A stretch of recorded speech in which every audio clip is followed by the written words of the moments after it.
All right, hello, hello. Thank you all for joining us. We are going to dive in and talk about eczema, itchy skin, and we are here with Dr. Samantha Cassleman from Happy Skin Dermatology.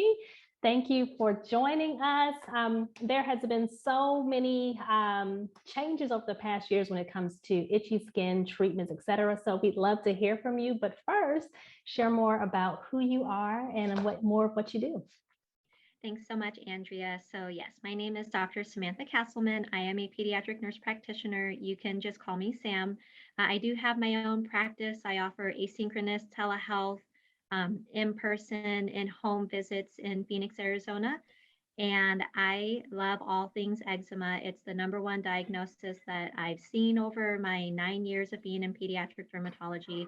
It's my favorite to talk about. It is the most challenging diagnosis, which is why there's so much emphasis and importance on how to manage it and utilizing different products to help the home life be a little bit better. Yes. Okay. So, what started you along the eczema? I guess piquing your interest in eczema. So I actually started in my old job as the dermatology nurse who would take the phone calls from parents and noticed right away that the number one reason that parents are calling is because of confusion about the treatment plan, whether it be problems with medication, authorization, problems with understanding the plan, fears around the plan, and generally not knowing what to do, next steps. Mm-hmm. So after about 2 years' time of being a nurse and during that time being in NP schooling, I came out of it with a lot of different ideas and insights on how to help patients at the appointment rather than after the appointment and fielding the triage calls then as a nurse. So I'm able to put those kind of anticipatory kind of guidance into my appointments because I spent 2 years collecting these themes of sorts of questions that parents tend to have after appointments. Ah, yes. Thank you. That's really helpful because there are so many questions that come with eczema, and you don't always think about it during the visit, or the skin condition changes after the visit, and then you're kind of thinking, okay, what do I do now? Because what I went in for isn't exactly what it is today. So that's great that you were able to pull data points of before, during, and after. And so I wanted to kind of go back to a little bit about myself. So we started off, we created a product for little ones with itchy skin, and this was over 10 years ago. And so one of the number one things that I was hearing from moms was the treatment plan, which included topical steroids or cortisone to keep the itching at bay. And of course, if you can keep the itching at bay, the scratching stops, the skin damage, et cetera. However, over time, I was noticed that the steroid dosage would need to increase because the skin would get used to it, or I need to pause. And when I pause, the eczema would come back and things of that nature. And so for me personally, I would ask my pediatrician, dermatologist, could it be related to food that I was eating because I was nursing at the time? And I was told that at that time, there was no data confirming that. And so this is something that my little one would eventually grow out of. And so that led kind of a movement of, mom blogs and trying to figure out, what the cause could be, the root source could be. And that is, of course, very tricky. But I've seen over time how how eczema has the research and the treatment plans have evolved. And I'd love if you could speak to the beginning of your, practice and understanding eczema from a patient's perspective and treatment plans to how it's evolved to today. So I'd say it's a ever evolving thing that's going on because I'll tell you that the institution that I worked at prior is a large academic institution. And a lot of, at least in my experience in academia, is it is really challenging for providers to get behind, like you said, a scientific basis for foods, for example, causing an eczema flare. So my training in that academic center really kept my mindset in that same realm Whereas a parent will come in, they will express concerns about foods.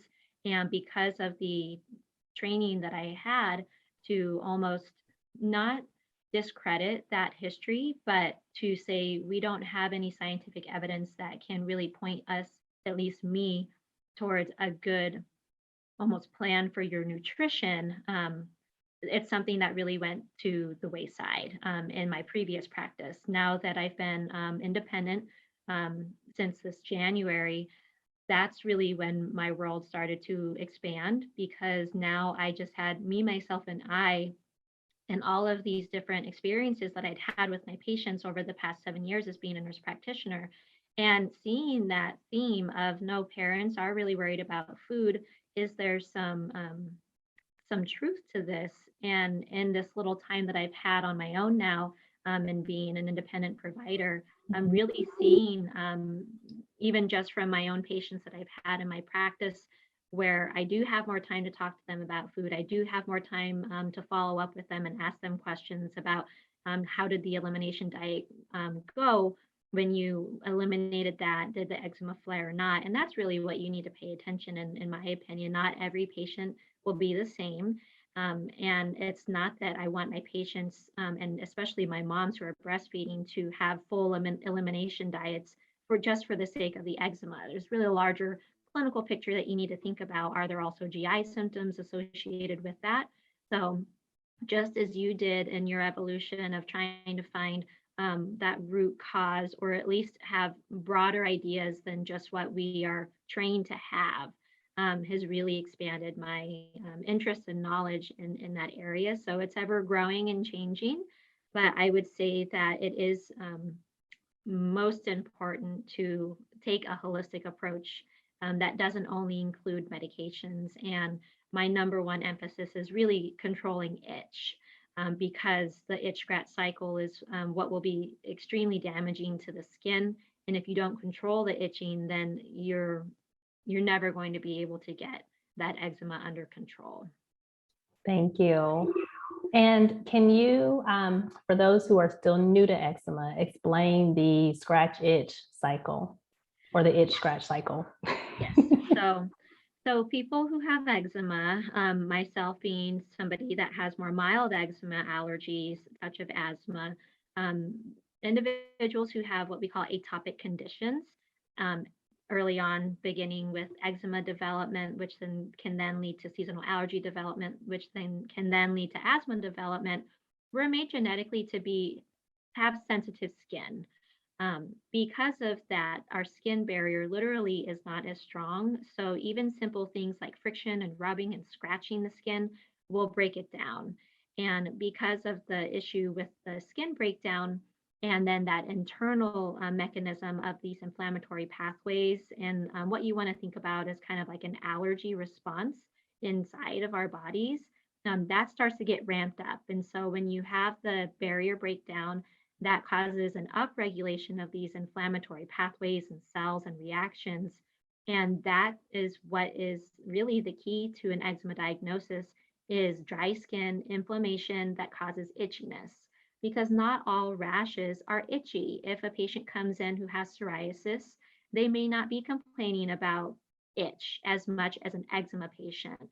The itch of eczema is very unique in that you can be sleeping and scratching your skin, or you will wake up to scratch your skin, or behaviorally, you will be anxious or nervous. So, even for myself in nervous situations, I tend to find myself scratching the inside of my elbow.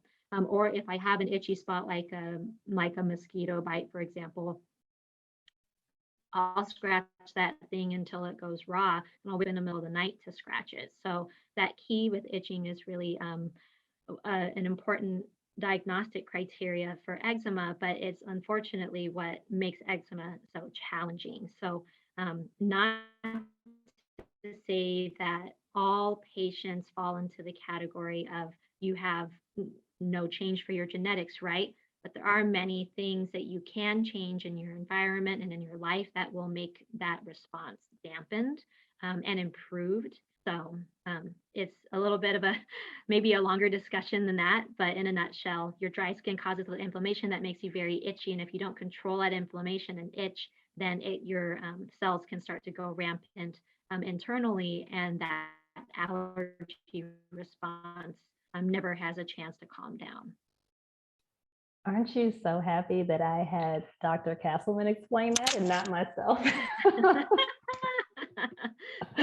Thank you. That was very thorough. And one of the things that that stood out, and I think you're breaking up a little bit, but one of the things that stood out is that our skin is designed to be sensitive. And so when we introduce eczema to it, and now we're breaking down the skin, whether it's behavioral, because that's one of the things that many little ones deal with, is now I'm used to scratching because one, it itches, but now I'm self-soothing, or now I am nervous or worried, or now I'm even scratching parents subconsciously because, you know, that's just a natural habit to them now.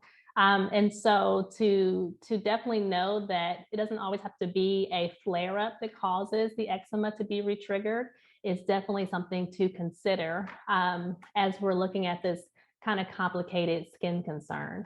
And so that kind of leads me into my next question, which is, we understand there are different triggers for it, whether it's a flare up, whether it is just the habitual scratching, and so on. But what are things that can be done that can help keep the skin in a healthy state, keep it calm, and even one of the challenges too, and maybe you have some insight, is bath time. That's one of the times where skin is fully exposed, but also extremely vulnerable because it's in a dampened state. Right. So because so if you always go back to the basis of what causes eczema, it's the dry skin. So the number one treatment that you do for all dry skin is moisturize it well with a product that will help to nourish the skin, not flare the skin. So choosing a product that has a ceramide base in it is great to use on your off times when you don't have an eczema flare. On your off times, you can use cream-based products. Mhm. They won't sting the skin. But when you are experiencing an eczema flare, focusing on an ointment will be key because those creams have an alcohol base in it to help preserve it. And that will sting your skin. We all know now that when we use hand sanitizer on dry skin on our hands, it really stings. And so our kiddos are experiencing the same thing. So make sure that moisturizing is always your number one key. When you talk about baths, really any product that is a liquid cleanser without any fragrance and also without any bubbles is the most important kind of concept to think about for your bathing. You can bathe as often as the child needs it, really. So if it's a baby and you have stayed home kind of all week, maybe you went to the grocery store one time, you don't have to vigorously bathe that child every single day. The dryness and being in either a bath or the shower and the hydration that you get from bathing is beneficial. But when you use a product that you may not know is drying the skin out, and you're doing a bath every day with that drying product, then you're going to be breaking down the skin and you're going to be causing more problems. So the key to bathing is really that you're using a product that is gentle, still cleansing, not triggering. And when the skin is exposed, and especially when it's bedtime, when children start to get sleepy, that's when the scratching can really occur most heavily. So having clothing that is very breathable, like 100% cotton or any other breathable type of product is key.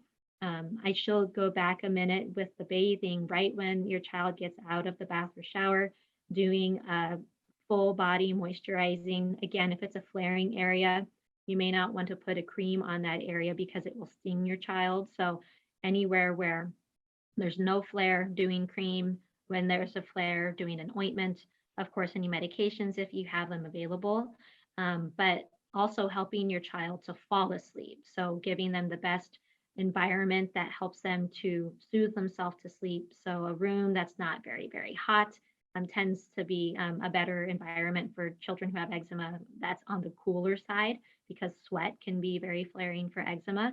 And then something that helps them to not scratch and damage their skin in the nighttime because you can do all of the work during the day to improve their eczema. But then if they're scratching their skin through the night, then you're just, again, continuing that vicious itch scratch cycle. And you're never going to get control of their eczema.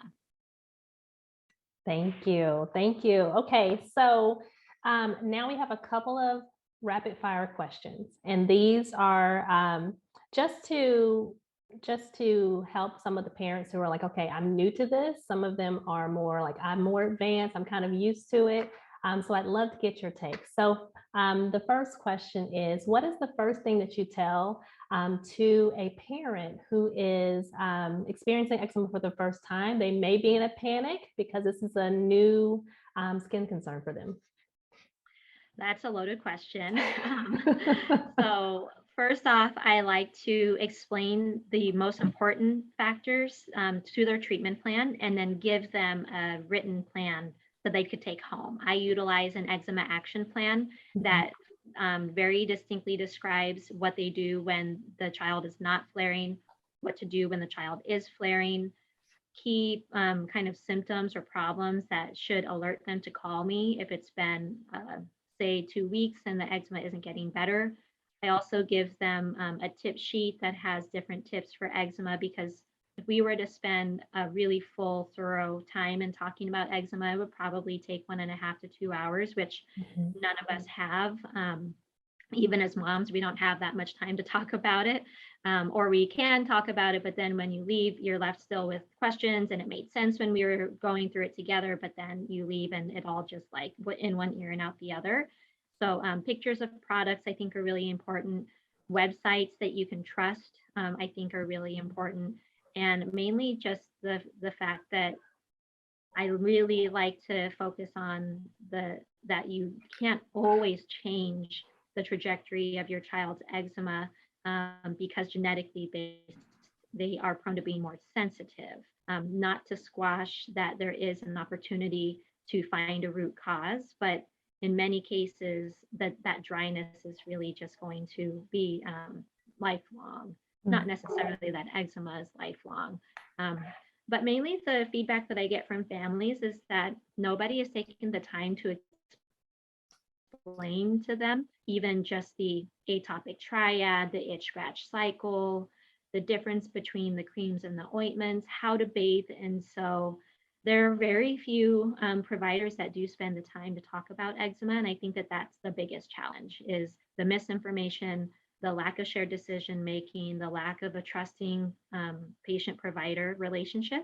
And by the time people get to me, they've been told about 10 million different opinions. And so we have to work on that trust over, a couple appointments.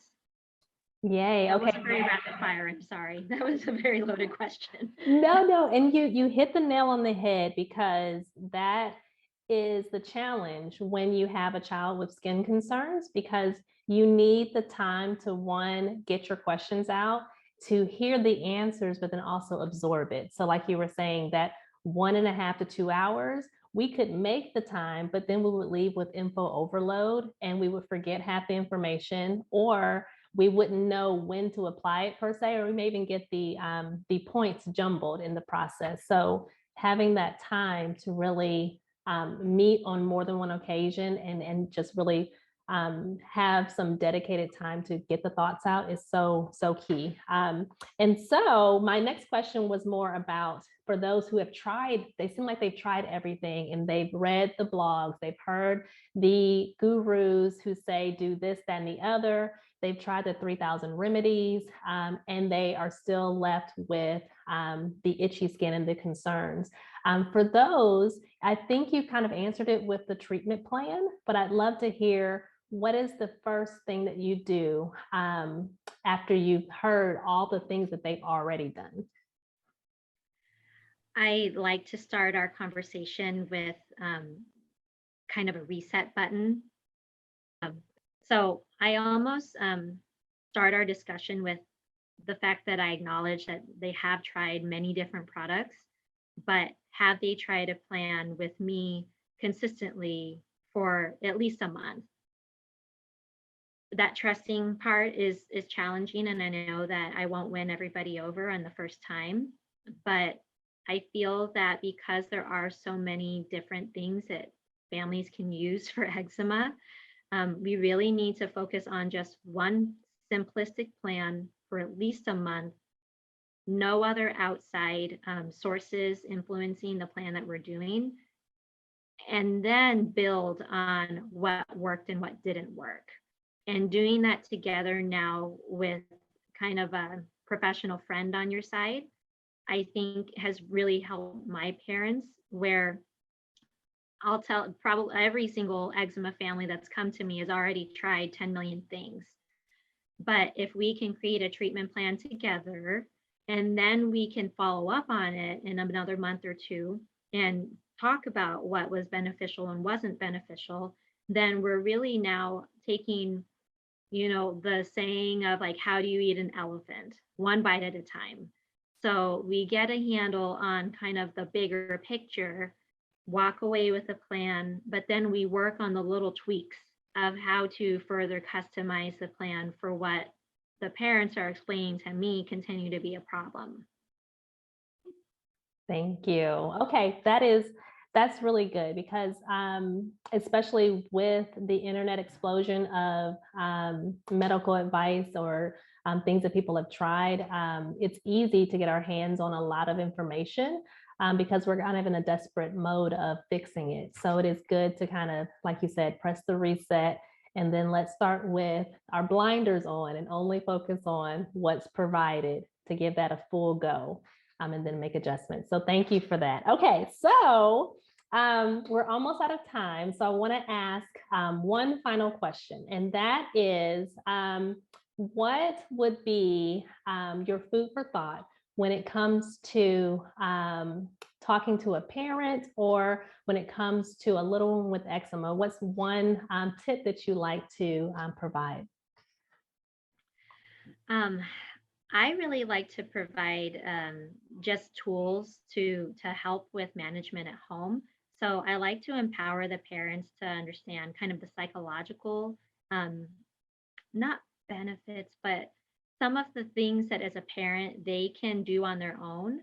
And so a lot of the time that I spend with my families is really empowering them and motivating them and helping them to customize their parenting skills with their eczema, with managing the eczema for their kiddo. So just taking experiences from other families and letting them know what's helpful. So with your product, I took an apparent experience where I could not get this child's eczema under control. They were very, very itchy, and they came in wearing your product, and I was like, this was probably 5 years ago. I was like, wow, what is that? And then she told me, I'm like, oh, that's really neat, and touched it and feel it. It was very soft, and that was the first thing that they could use that actually stopped the itching, and then we could get better control of the eczema. And so, what I like parents to walk away with is essentially kind of taking all of my knowledge and then applying it to what's relevant for them.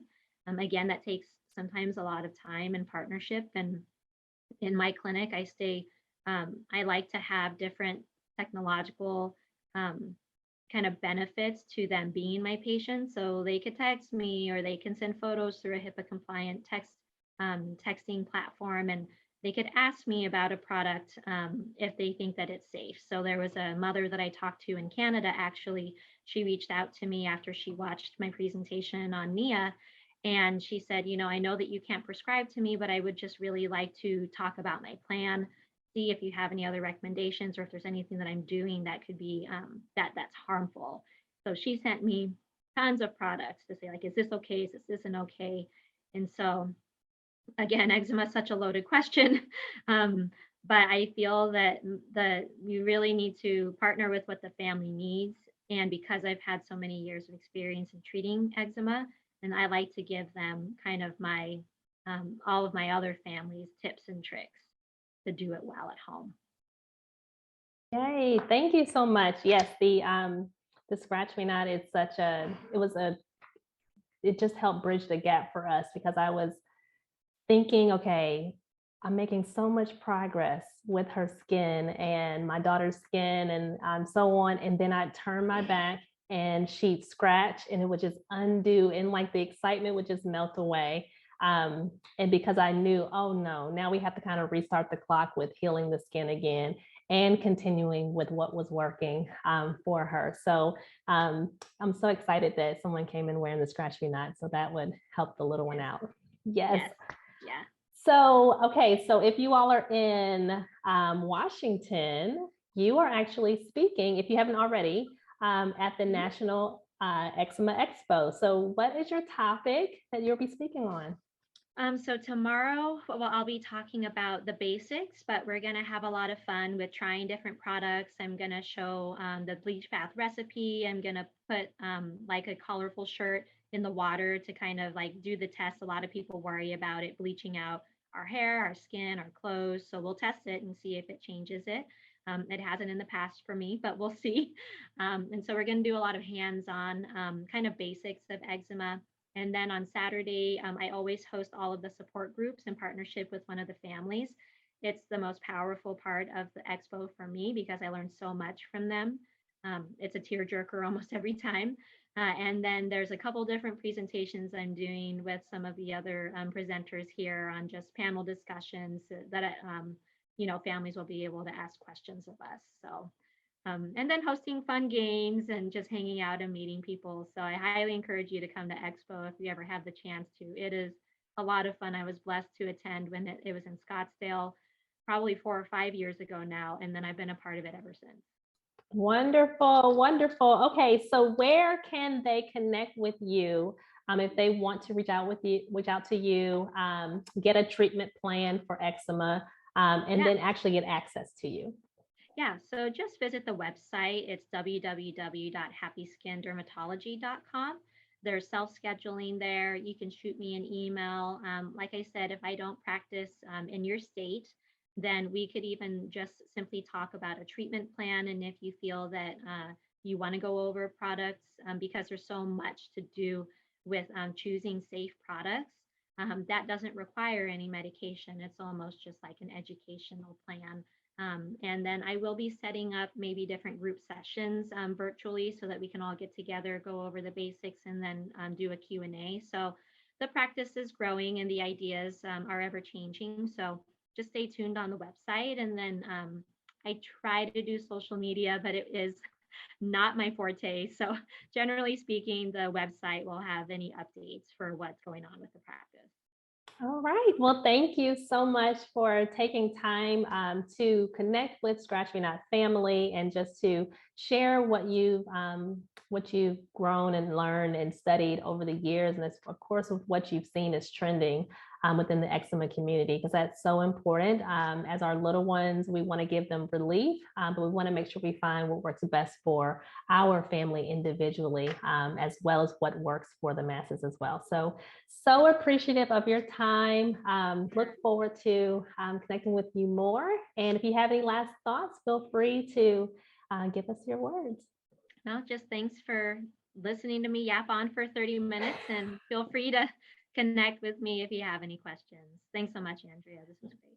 Thank you. Thank you. And of course, if you have any other topics that you all want to discuss on the Meet the Expert series, let us know in the comments or email us, and we will be sure to connect with more experts to meet your needs or answer your questions. Thank you again. Bye-bye.